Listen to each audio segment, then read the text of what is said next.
الہی تیری خاطر ہو میرا جینا میرا مرنا، الہی تیری خاطر ہو۔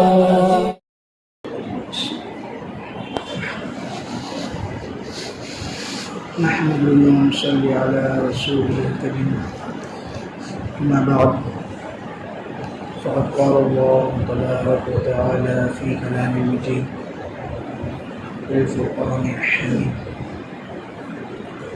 أعوذ بالله من الشيطان الرجيم، بسم الله الرحمن الرحيم: يا بني أقم الصلاة وأمر بالمعروف وانهى عن المنكر واصبر على ما أصابك، صدق الله العظيم وصدق نبيه رسوله الكريم۔ ایک مرتبہ درود شریف پڑھیں، اللہم صلی علی سیدنا محمد وعلی آل سیدنا محمد وبارک وسلم۔ اللہم صلی علی سیدنا محمد وعلی آل سیدنا محمد وبارک وسلم۔ اللہم صلی علی سیدنا محمد وعلی آل سیدنا محمد وبارک وسلم۔ اللہ تعالیٰ کا احسان ہوا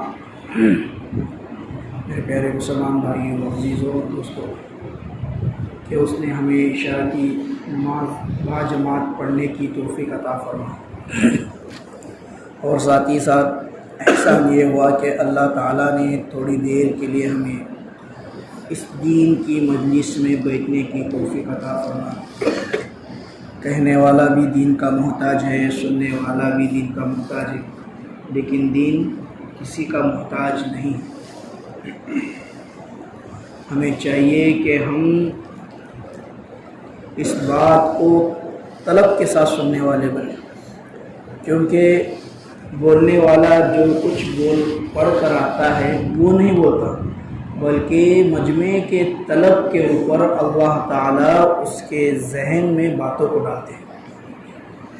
اس لیے طلب کے ساتھ سنیں۔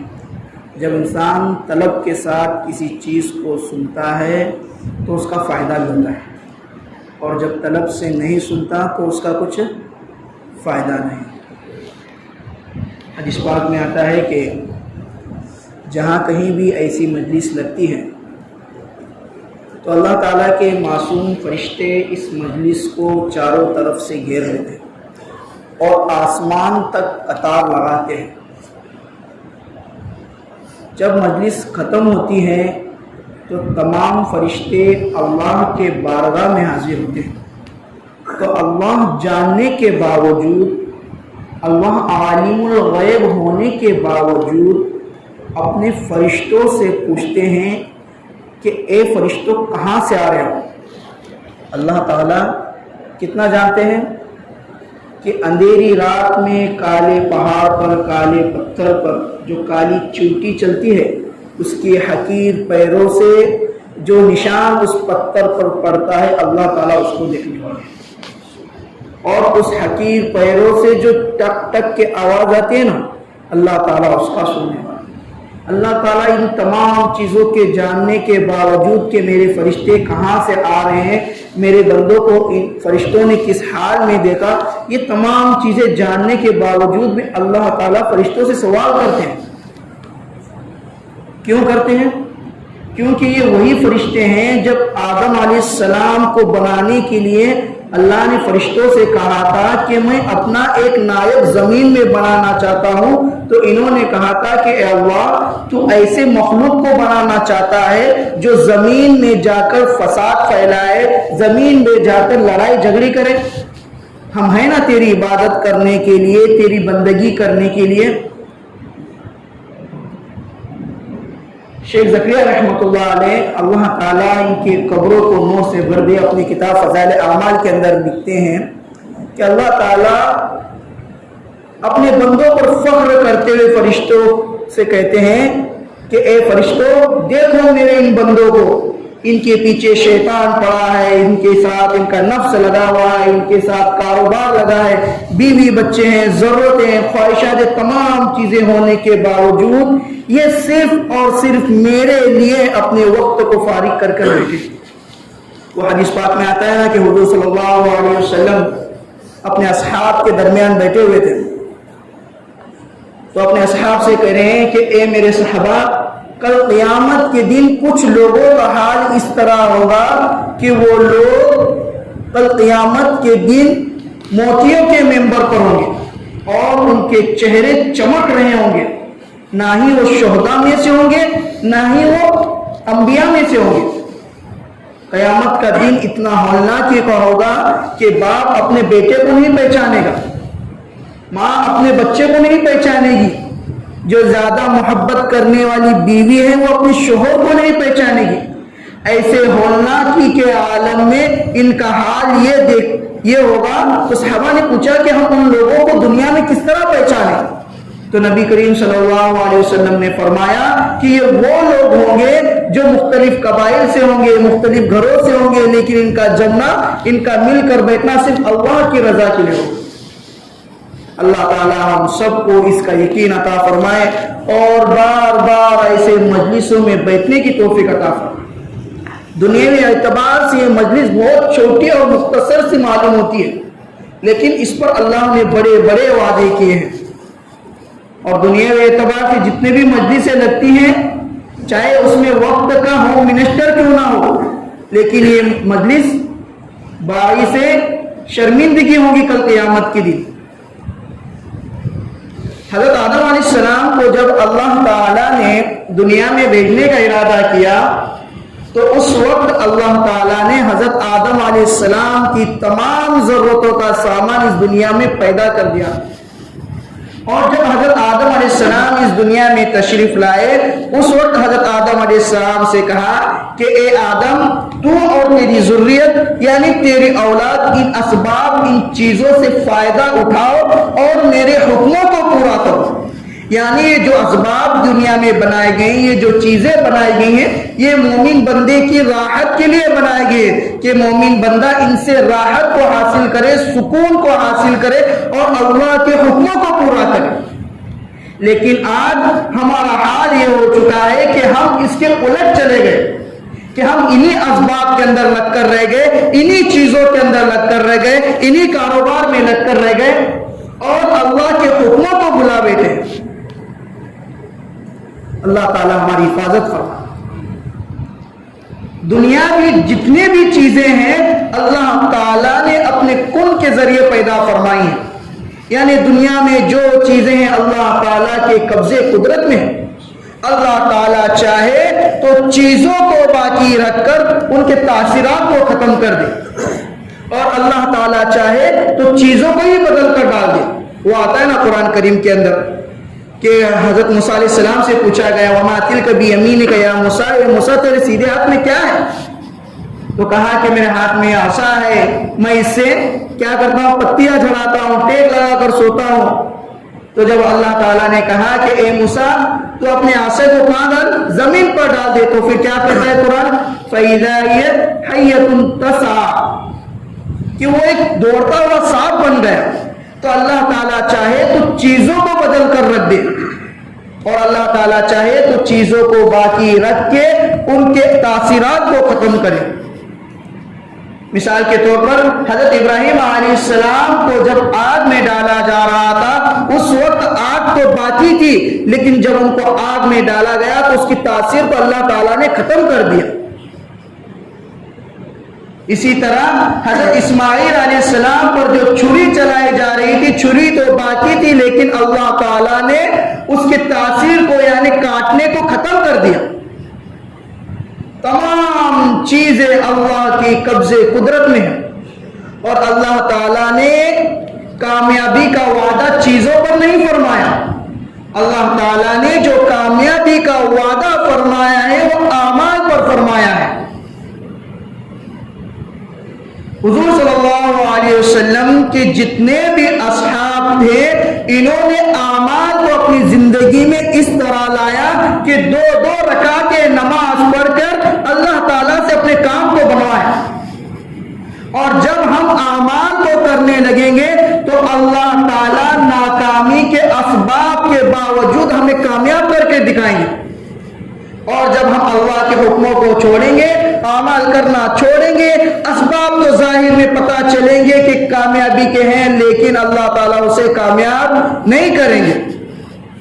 وہ تاریخ میں واقعہ آتا ہے نا کہ بدر کے میدان میں 313 صحابہ ایسے تھے کہ بھوکے پیٹ تھے، لڑنے کے لیے تلوار نہیں تھی، ٹوٹی پھوٹی تلواریں تھی، ننگے بدن تھے، پیر میں چپل نہیں تھی، اور سامنے جو لشکر تھا تمام اسباب اس کے پاس موجود تھے، تمام چیزیں اس کے پاس موجود تھی، تلواریں تھی، گھوڑے تھے، اونٹ تھے، تمام چیزیں اس کے پاس موجود تھی۔ دنیا کی نظر سے اگر دیکھا جاتا تو دنیا یہی کہتی کہ جو یہ 1000 کا لشکر ہے یہ جیت جائے گا، لیکن اللہ تعالیٰ نے اسباب کے ہونے کے باوجود ان کو کیا کیا؟ ہار عطا فرمائی اور صحابہ کرام کو غالب کیا۔ اسباب نہیں تھے ان کے پاس، لیکن ان کے پاس اعمال اور ان کے دل میں اللہ کا ایمان گھر کر چکا۔ خالد بن ولید کے بارے میں آتا ہے کہ خالد بن ولید ایک لشکر میں تھے، تو ان سے کہا گیا کہ اے خالد جاؤ فلاں جگہ پر ایک لشکر کھڑا ہے، دشمن کا لشکر ہے، جاؤ اس کا محاصرہ کر کے آؤ، دیکھ کے آؤ کہ کتنے لوگ ہیں۔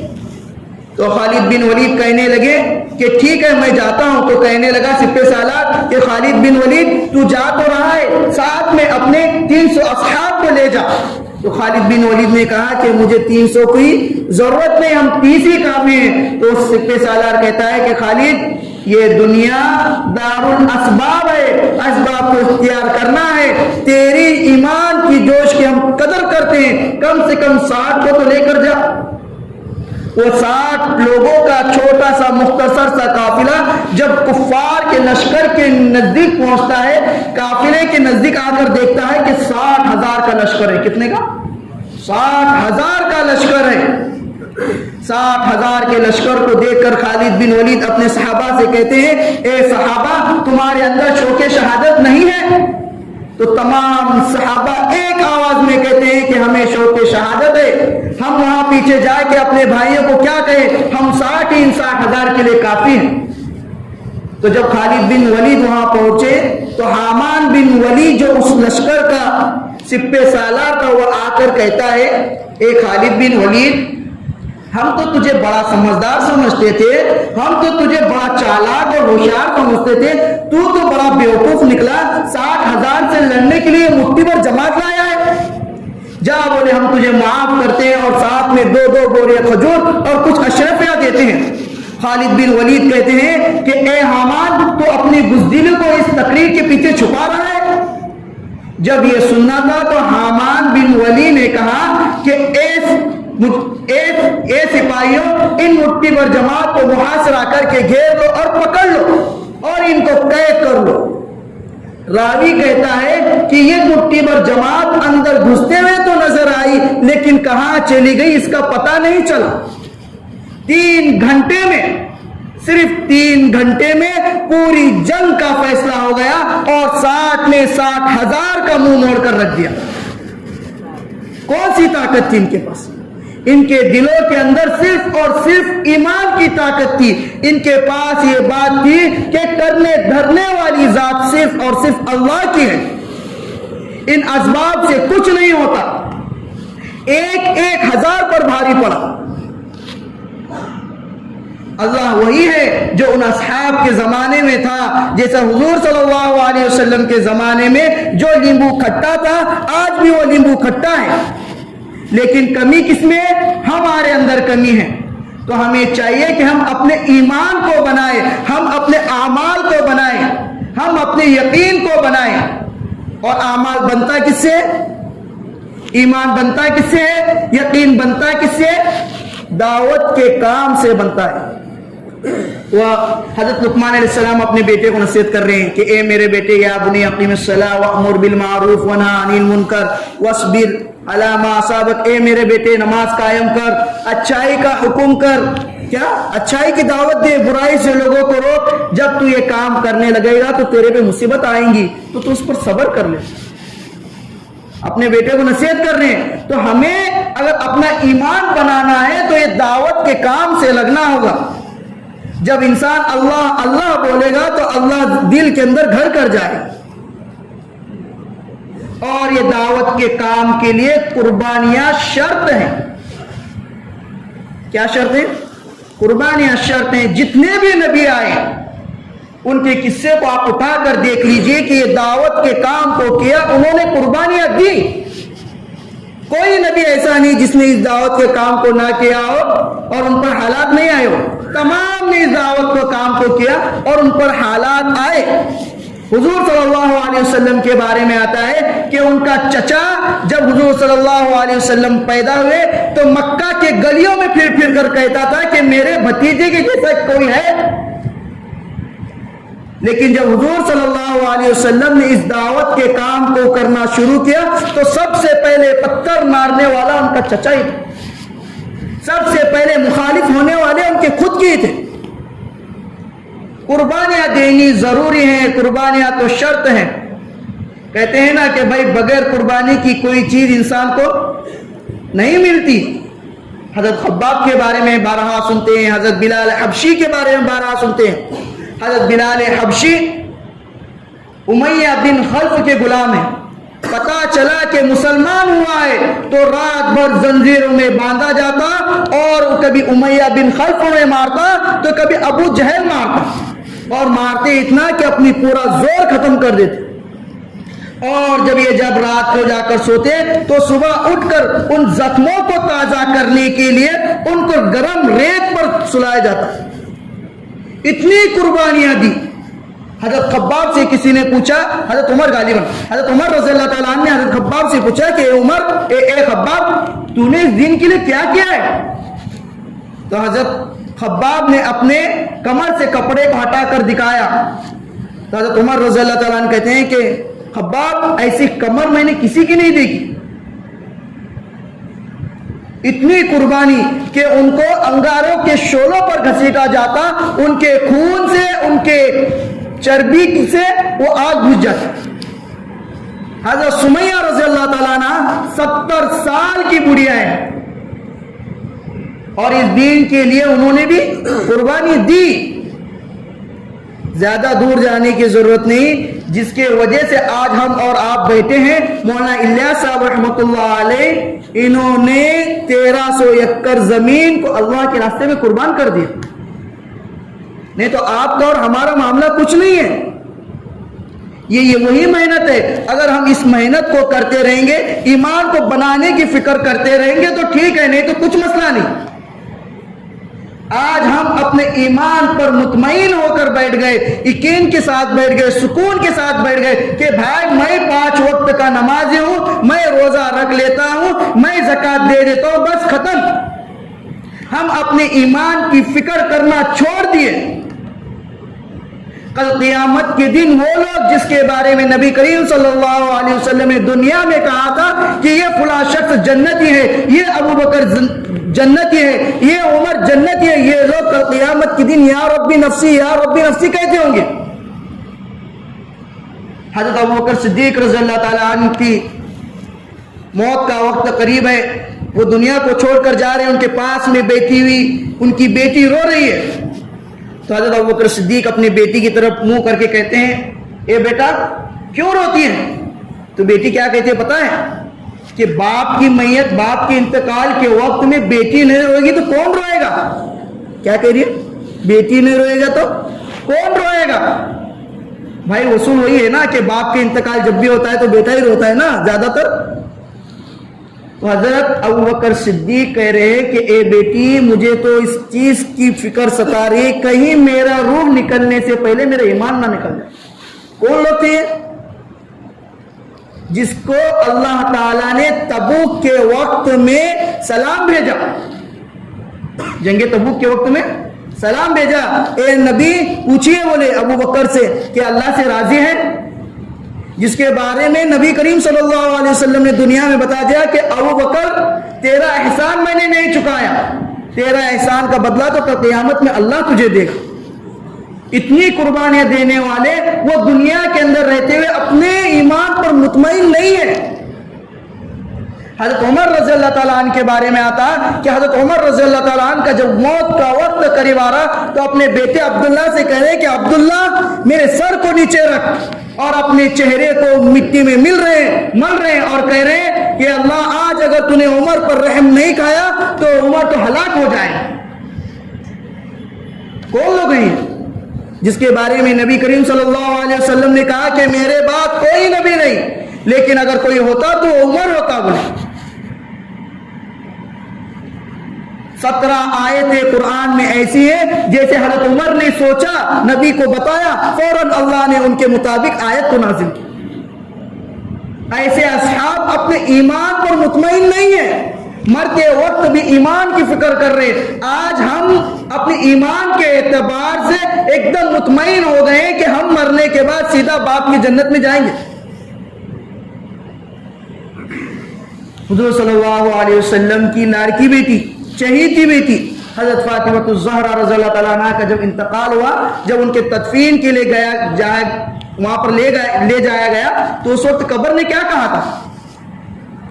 ہے کس کی بیٹی؟ حضور صلی اللہ علیہ وسلم کے، اوپر سے چہیتی ماں کس کی؟ حسنین کی ماں ہے، اور بیوی حضرت علی رضی اللہ تعالیٰ عنہ کی۔ لیکن جس وقت دفنایا جا رہا تو قبر کیا کہہ رہی ہے؟ قبر یہ کہہ رہی ہے کہ یہاں حسب نسب نہیں دیکھا جاتا، کس کی بیٹی ہے یہ بھی نہیں دیکھا جائے گا، کس کی ماں ہے یہ بھی نہیں دیکھا جائے گا، کس کی بیوی یہ بھی نہیں دیکھا جائے گا۔ اگر یہ اچھے اعمال کر کے آئے گا تو میں اس کے ساتھ اچھا معاملہ کروں گی، اگر یہ اچھا اعمال کر کے نہیں آئے گا تو میں اس کے ساتھ اچھا معاملہ نہیں کروں گی۔ ان واقعات کو سن کے ہم کیسے اپنے ایمان پر مطمئن رہ سکتے ہیں کہ بھئی ہماری ایمان؟ وہ حدیث پاک میں آتا ہے نا، قال لا الہ الا اللہ مخلصا دخل الجنہ، کہ جس نے ایک مرتبہ اخلاص کے ساتھ لا الہ الا اللہ پڑھا، کلمہ طیبہ پڑھا، تو وہ جنت میں داخل ہو جائیں گے۔ صحابہ کرام بڑے تعجب سے پوچھنے لگے، اے اللہ کے نبی، اخلاص کی جو آپ نے قید لگی کیا ہے؟ کہنے لگے یہ کلمہ اس کو حرام کاموں سے روک لے تو وہ جنت میں چلا جائے گا۔ آج دیکھ لیں ہم کلمہ پڑھنے والے نبی کے نام لے آئے، لیکن ہمارا کلمہ، ہمارا ایمان ہمیں سود کے کاروبار سے نہیں روکتا، آنکھوں سے زنا کاری کرنے سے نہیں روکتا، رشتوں میں درار پڑتی ہے تو اس سے نہیں روکتا، پڑوسی کے حقوق کو ادا کرنے سے، پڑوسی کے حقوق کو مارنے سے نہیں روکتا، یہاں تک کہ کسی مسلمان بھائی کے پیچھے کھڑے ہو کے غیبت گانے سے نہیں روکتا، والدین کی نافرمانی کرنے سے نہیں روکتا، بھائی کا حق دباتے ہیں تو اس وقت نہیں روکتا، تو ہم اپنے ایمان پر کس طرح مطمئن ہو سکتے ہیں؟ بہت فکر کی ضرورت ہے، بہت فکر کی ضرورت ہے کہ بھائی اللہ نے ہمیں مسلمان بنا دیا، اللہ نے ہمیں ایمان والا بنا دیا، یہ تو اللہ کا لاکھوں لاکھ احسان ہے، لیکن اس کو بچا کر لے جانے کی فکر مرتے دم تک ہمیں اپنے دل میں رکھیں۔ تو بتاؤ اپنے آخرت بنانے کے لیے 4 مہینے کے لیے کون کون تیار ہے؟ بھائی نام لکھانے لگیں گے تو یہ بات کر کے لکھانا ہے کہ بھائی نیت کرنا ہے۔ کیا کرنا ہے؟ نیت کرنا ہے۔ میں ایک جگہ بھی امامت کرتا ہوں، اکل کوٹ میں، شولا پور میں ایک تحصیل ہے، تو وہاں پر میں بارہا کہتا ہوں اپنے ساتھیوں سے کہ بھائی نام لکھاؤ، نکالنے والی ذات کس کی ہے؟ اللہ کی، بیوی بچے ہیں، کاروبار ہے، میں ہوں، یہ سب چیزیں چھوڑو، کیونکہ قرآن میں اللہ تعالیٰ کہتا ہے وَمَا مِن دَابَّةٍ فِي الْأَرْضِ إِلَّا عَلَى اللَّهِ رِزْقُهَا، کہ زمین میں بسنے والے، چلنے والے، پھرنے والے، تیرنے والے، اڑنے والے تمام چیزوں، تمام جانوروں کا رزق اللہ نے لے کر رکھا۔ ہم نے اپنے آنکھوں سے دیکھا کہ 6 مہینے کڑک لاک ڈاؤن کے زمانے میں دکانیں نہیں کھلی، لیکن اللہ تعالیٰ نے سب کو پال کر دکھایا کہ نہیں دکھایا؟ سب کو پال کر دکھایا۔ کرنے دھرنے والی ذات اللہ کی ہے۔ بھائی اپنے ایمان کی فکر کر کے کل قیامت کے دن جن بیوی بچوں کے لیے ہم دن رات ایک کر رہے ہیں، اللہ کے حکموں کو توڑ رہے ہیں، یہ ایک نیکی نہیں دیں گے ہمیں۔ بیوی اپنے شوہر کو دیکھ کر بھاگے گی، ماں اپنے بیٹے کو دیکھ کر بھاگے گی، اس لیے اپنی فکر ہمیں خود کرنا ہے کہ ہمیں قبر میں خود جانا ہے، ہمیں اپنے قبر کے اندر سوالات کے جواب خود دینے، اللہ کے سامنے مجھے تنے تنا کھڑا ہونا ہے، تو میں اپنی فکر کروں، میں اپنے آخرت کے اعتبار سے فکر کروں، کس طرح میں اللہ کو راضی کروں۔ اس لیے بتاؤ بھائی، نام لکھانا اپنا کام ہے، نکالنے والی ذات اللہ کی ہے، ہر پیج کے اوپر اپنا نام ہونا چاہیے، ارادہ کرے، نیت کرے، نکالنے والی ذات اللہ کی۔ بتاؤ بھائی، ارادہ کرو، ہمت مردہ تو مدد خدا، مشہور قول ہے نا۔